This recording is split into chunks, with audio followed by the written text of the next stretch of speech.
ازيكم حبايب قلبي؟ عاملين ايه؟ يا رب تكونوا بألف خير. معكم مروه من قناه هابي هوم. جالكم فيديو جديد ان شاء الله يعجبكم. فيديو النهارده حابه اعرض معاكم روتيني اليومي لتنظيف البوتاجاز، او طريقتي لتلميع البوتاجاز. ازاي انا بلمعه وازاي بهتم بيه ويفضل على طول بيلمع، مفهوش اي حاجه مطرطشه، مفهوش تخييم في الازاز بتاعه. اللمعه على طول واضحه زي لمعه المرايه بالظبط. يعني ابص كده اشوف شكلي في الازاز، لان زي ما انتم عارفين المطبخ عندي مفتوح على الريسبشن، فيعتبر جزء من الريسبشن هو المطبخ، فما ينفعش اسيبه بالمنظر ده. جه اي ضيف فجأة، انا لنفسي اولا، لان بالنسبه لي البوتاجاز لو انا شايفاه بالمنظر اللي انتوا شايفينه ده انا بكون متضايقه جدا ونفسيا مش متظبطه، وحاسه ان انا مش قادره اشتغل في المطبخ كله. شايفه المنظر ده يعني مضايقني. البوتاجاز بالنسبه لي بعتبره جزء من الكاونتر، لاني ساعات بشتغل عليه، مش بعتبر ان هو بوتاجاز بس. يعني ساعات بحط بلانشه واقف اقطع، ساعات احط البلانشه مثلا واحط عليها اطباق واحط عليها حاجات، فبعتبره ان هو جزء من الكاونتر او الرخامه بتاعتي، فما اقدرش اسيبه بالمنظر ده. بتضايق جدا وبحس ان انا جزء عندي من المطبخ مش نظيف ومش قادره استعمله. فاساسي بالنسبه لي ان انا انضفه ويكون على طول بيلمع. فممكن اعمله في اليوم مرتين او 3. ممكن بعد الفطار لو اتبهدل زي دلوقتي، عاوزه اقول لكم البوتاجاز ده متبهدل بعد الفطار، يعني ده مش بعد غدا ولا بعد عشاء، لا، البوتاجاز كده متدمر من الفطار.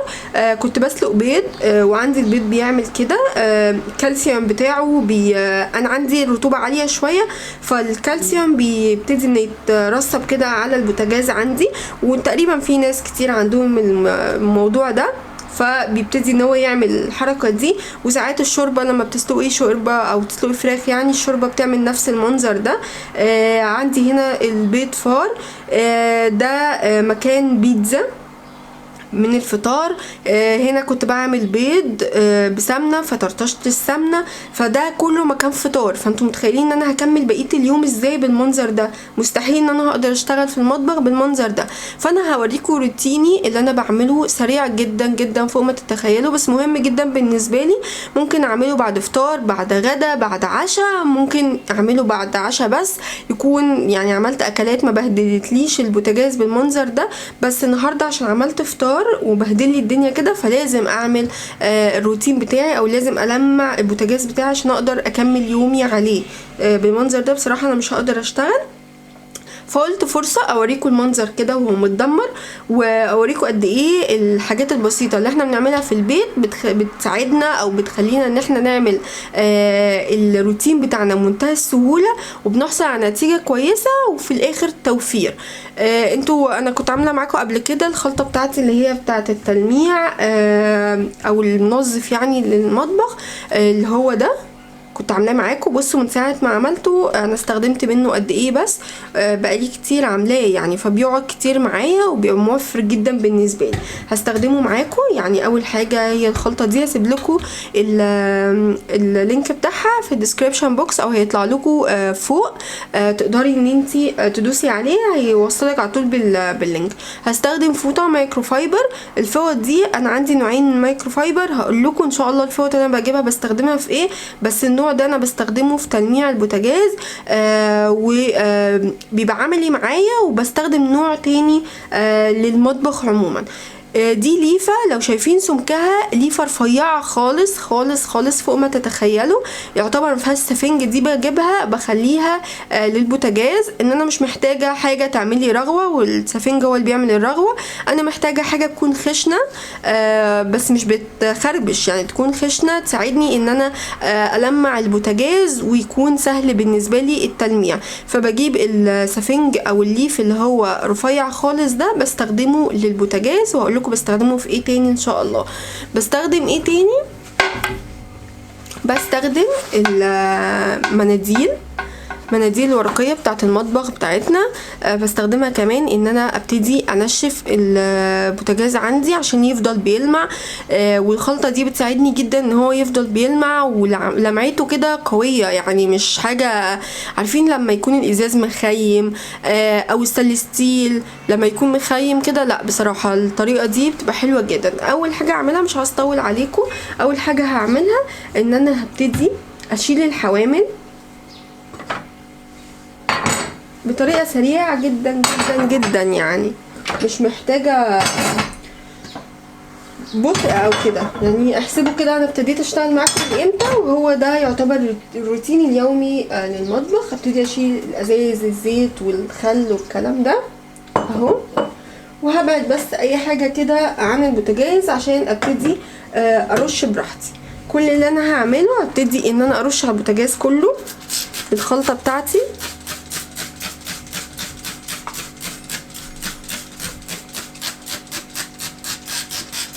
بس كده.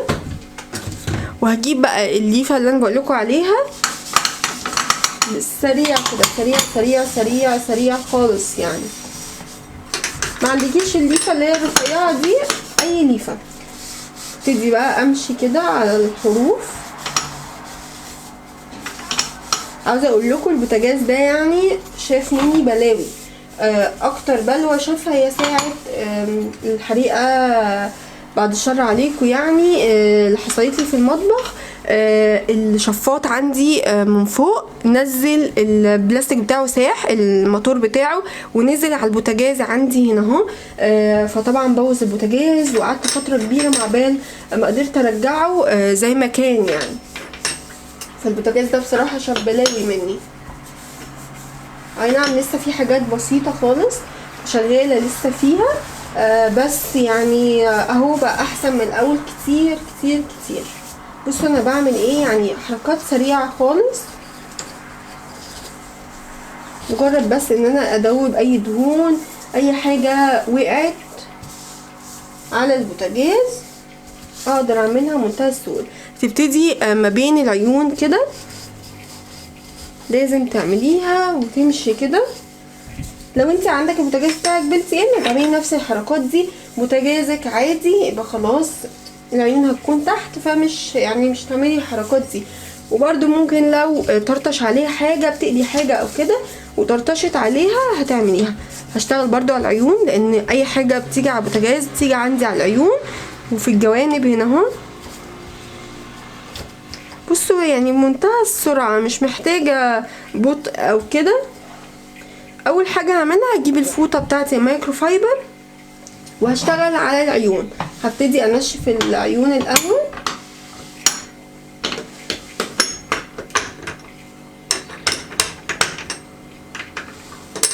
كده. العيون نشفت عندي، هشتغل بقى ايه من غير ما اشيل عيون ولا حاجه. انا شلت بس الحوامل عشان الجزء اللي هو بيبقى هنا كده على الحامل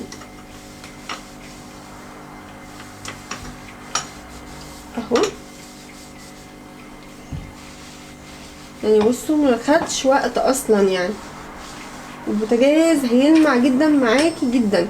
اوعي تستخدمي حاجه بتعمل رغوه، يعني لو انت مش حابه تستخدمي الخلطه بتاعتي اوعي تستخدمي اي ماده بتعمل رغوه، هتتعبك جدا جدا في الشط، ومع الازاز بقى هتتعبك كمان اكتر. هبتدي بقى ايه، لو في اي فتافيت او اي حاجه هركنها كده على جنب عندي على الرخامه.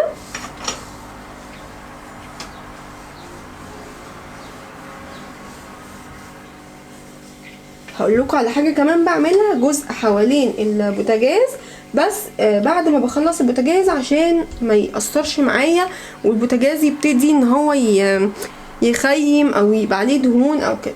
بصوا اهو انا بس بنشف العيون كده من الجناب اللي هي هنا.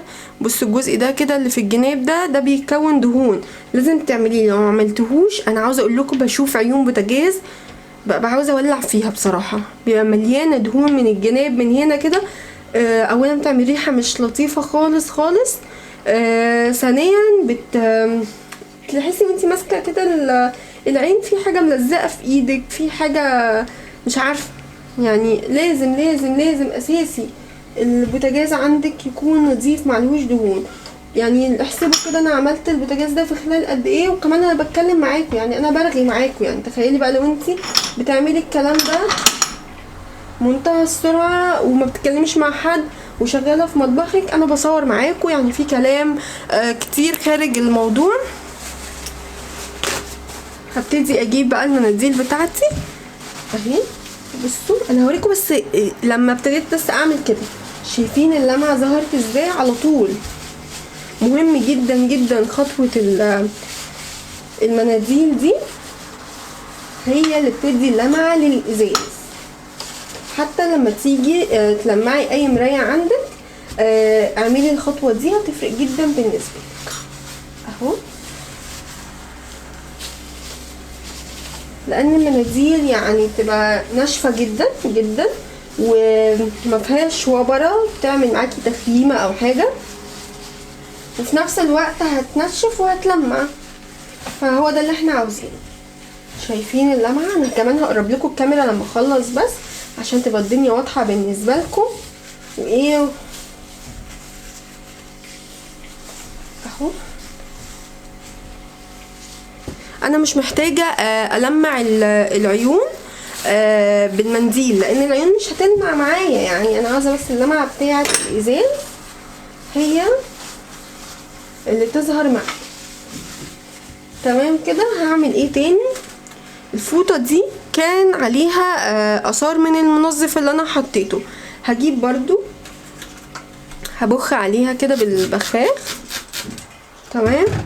وهبتدي اشتغل حوالين الكاونتر، يعني هنا كده حوالين البوتاجاز كده هنا، لان ده يعتبر جزء عندي من البوتاجاز. لان لو انتي عندك ظهر للبوتاجاز او بوتاجازك من النوع اللي هو العادي مش بلتي ان، هيكون عندك الجزء ده من ضمن البوتاجاز، فلازم هتلمعيه. فانا بعتبر ان دي المرايه بتاعتي او الازازه بتاعت البوتاجاز، فبعملها على طول كده. وبرده الجنب عندي بتاع البوتاجاز ده نفس الفكره اهو. متهيألي يعني محتاجناش حاجه.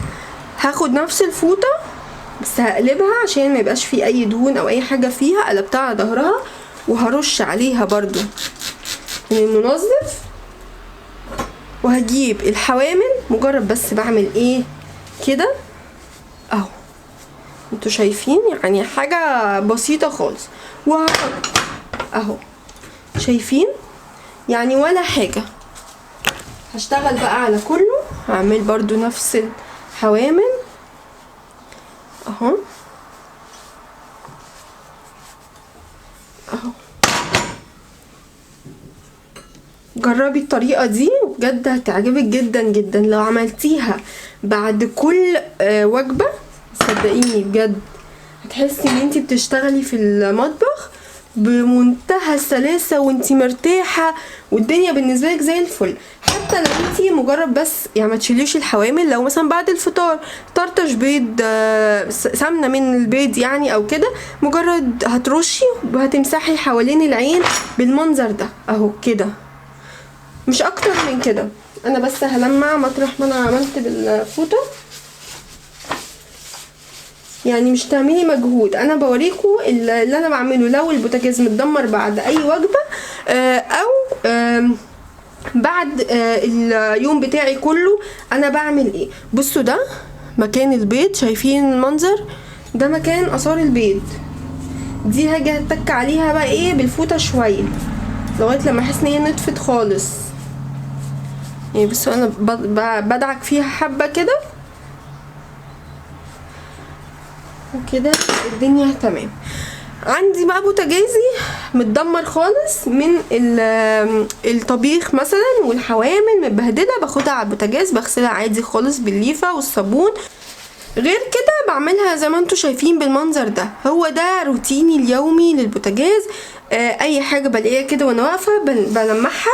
طول ما انا شغاله على البوتاجاز وانا واقفه في اي حاجه وقعت بخلي منديل زي ده كده جنبي، وتلاقوني بعمل كده طول ما انا واقفه. وهتلاقوا حتى في بعض الفيديوهات في منديل مركون كده على جنب هنا اهو. فده اساسي بالنسبه لي، طول ما انا واقفه انا شغاله بعمل كده بلمع. بيخليني نفسي تتفتح ان انا اشتغل، وفي نفس الوقت شايفه بوتاجازي على طول نضيف، مش محتاج مني مجهود كبير عشان ان انا المعه، شكله يفتح النفس، قادره ان انا اعمل اي حاجه في اي وقت. اي حد دخل عليا يشوف المنظر شكله حلو، ما يلاقيش الدنيا متدربكه، ما يلاقيش الدنيا مش نظيفه. ممكن الشقه كلها تبقى زي الفل، بس البوتاجاز بالمنظر ده مش هيشوف الشقه كلها وهيعلق على البوتاجاز. فخلي على طول كده حاجتنا نظيفه وشكلها جميل. انا هقرب لكم بقى اوريكم البوتاجاز كده من قريب عشان برضو ايه تشوفوا الدنيا عامله ازاي. اهو بصوا، شايفين؟ يعتبر يعني ممكن تشوفوني في المرايه بتاعته اهو. شايفين ايديا؟ شايفين الحاجات الخيالات دي؟ ده من الفرن والحاجات اللي فوق. بس انتوا بصوا، انا هوريكم مثلا جزء كده اهو. شايفين المنظر؟ يعني متهيألي واضح جدا جدا، يعني مش محتاجه ان انا اتكلم. فده البوتاجاز بتاعي، وده روتيني كده للبوتاجاز. هبتدي بقى ان انا ارجع الحاجات بتاعتي اهي. والحاجات دي لو حسيت ان في حاجه طرطشت عليها او كده بعملها بنفس الفوطه ونفس المنظف، بلمعها كده من على الوش وبتبقى بالنسبه لي زي الفل. ونحط السبوره بتاعتنا اهو. وادي البوتاجاز زي ما انتوا شايفين كده بقى زي الفل. شايفين؟ ده روتيني للبوتاجاز بعد اي وجبه، بعد يومي كله على حسب بقى. مش هستول عليكم اكتر من كده، بس ما تنسونيش بقى في اللايك والشير والسبسكرايب للقناه، وباي باي.